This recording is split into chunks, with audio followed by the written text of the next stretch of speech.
Okay, do you ever get to the end of the day and you're like, what did I even do today? I could not even tell you.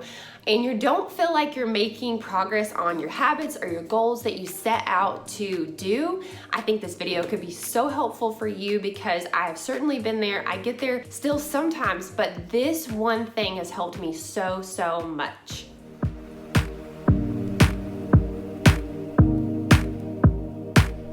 So my goal for this video is that you would walk away knowing how to be more productive in the ways that matter. So I genuinely have learned this only by trial and error and lots of pain because I have 4 small kids, I homeschool 2 of them, I run a business, I do YouTube, I have relationships and friends and family and a church and a community group that I host, and so I just have to be super focused or I'm not gonna be able to do YouTube. I'm not gonna be able to do the extra things. And so in order for me to do videos like this, I have to be super focused.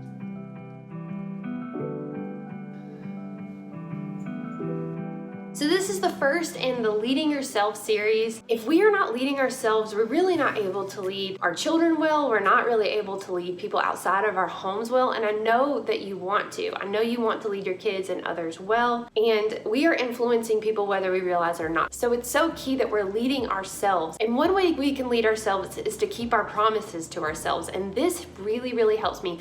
The big 3 really helps me to keep my promises to myself. Big long to-do list is absolutely overwhelming. And so I want to teach you in this video how I take the big to-do list, all the things, and I break it down into the 3 most important things for me to knock out that day, and how I always try to keep my promise to myself to get that big 3 done. So I'm doing my laundry right now because that is literally one of the things on my big 3 today was catching up on laundry. I started homeschool this week. We came back from a trip last week, and there's just a lot of laundry to do.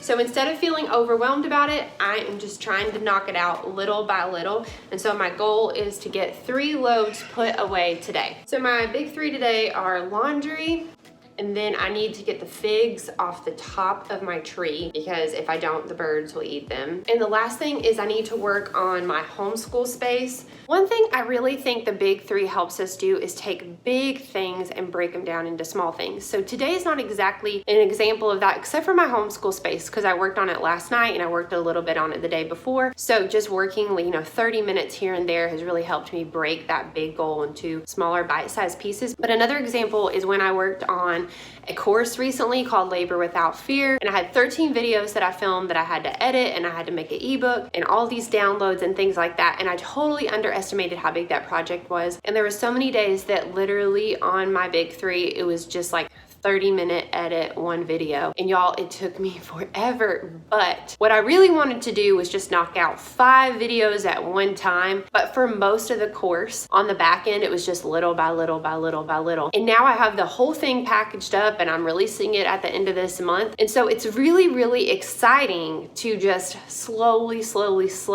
make progress. And the big 3 is just key for me on that. When I open up the Things app, I just tap it, it disappears and it logs it for me. And so I love that. And I think the Things app was like less than $10 and my husband and I share it, which is really nice. I didn't come up with the big 3. Michael Hyatt, I think, and then another author, I think he wrote Eat the Frog. And I think both of those authors really pound the big 3. And Michael Hyatt's done some research where they found that 2 things wasn't quite enough, 4 things was too much. And so 3 things seem to be the sweet spot for most people to make progress on their goals and to be knocking stuff out and to be able to keep their word to themselves without feeling like they just totally overextended themselves or that they're a failure at the end of the day. And these 3 things are not all the daily little moments. Like I have a schedule, I have things I'm doing every day like homeschool, but these are usually the more extraordinary things like making a doctor's appointment or, maybe some things that are just kind of building up on me. But sometimes when I'm falling out of a character habit that I really love to have, like getting in the Word, I will put that on my list just to absolutely make sure that it gets done. Because if it's slipping through the cracks, I'm like, no, this is a big rock for me. So if those big rocks are not getting put in, they will get put on the big 3 list. But for the most part, I try to put those big rocks in, and then my big 3 are like the 3 things that I really want to tackle to make progress. But sometimes the big 3 literally has to be get in the Word, make sure I'm faithful with our schedule and homeschool, and just be super connected to the kids, looking them in the eye. All right, when it comes to your big three, I think the thing that helps us so much is just to knock out the hardest one first. Just go ahead and tackle it. The book Eat the Frog is all about that. He said if you have to eat a frog, you would eat it the first thing in the morning just to knock it out, and then you don't have to worry about it anymore. So if I had to have probably chosen one, I think this is maybe it, just because it seems like a lot of extra work to go borrow a ladder from a neighbor and pick the figs off the top of the tree, but I'm actually gonna enjoy it. I know that this is gonna be fun, just getting this harvest off the tree. It's so exciting, and I know that's gonna keep coming, but these ones at the top look really good.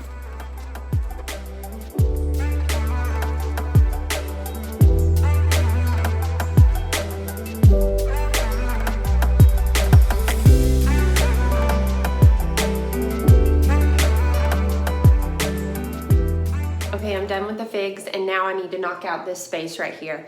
One thing I want to talk about though is Matt and I sit down at the beginning of the week and we have something called Team Sullivan, since my last name is Sullivan, and I'll talk about that more in another video because that's a big part of us leading ourselves. But in that Team Sullivan, we talk about our big three for the week. So you can set a big three for the day, the week, the month. You set the big three for the week because I think if you do a lot bigger than that, you can forget. Like, it's easy for me to forget. I literally set my big three for my week as my wallpaper on my phone because I'm just so forgetful. And then I use that big three for the week to help me design my big three for the day. And so I usually like to try to do that the night before or the morning of, and just try to have some time to like kind of be quiet and think, okay, what do I really need to get done tomorrow? And then I just, that's the mountain I have to climb each day. Each day, I don't worry about tomorrow. I don't worry about yesterday. Each day is like, okay, this is the big three I am going to hit today. This is the mountain I have to climb. And so this is the last big three I have to do today. And that is just to refresh this space. Now I only have like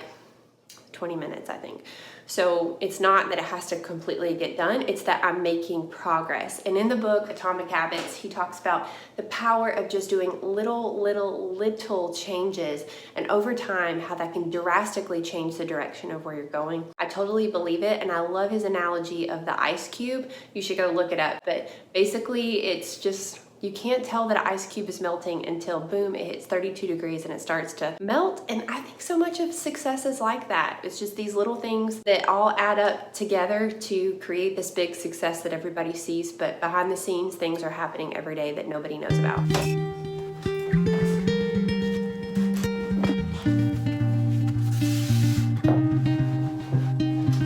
No need to give it up, just need to let it go.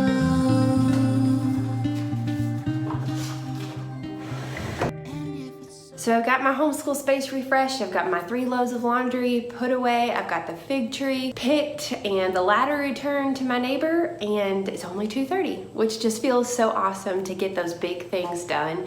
And it really just empowers me to, to go and do other things. So this video has been helpful for you. I hope you'll hit subscribe. I would love to have you here. I hope you'll stay through the whole Leading Yourself series, and I'll see you again in the next video.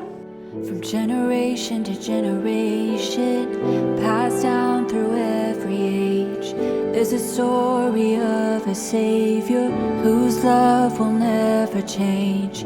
All creation will bow before him, every tongue will praise his name.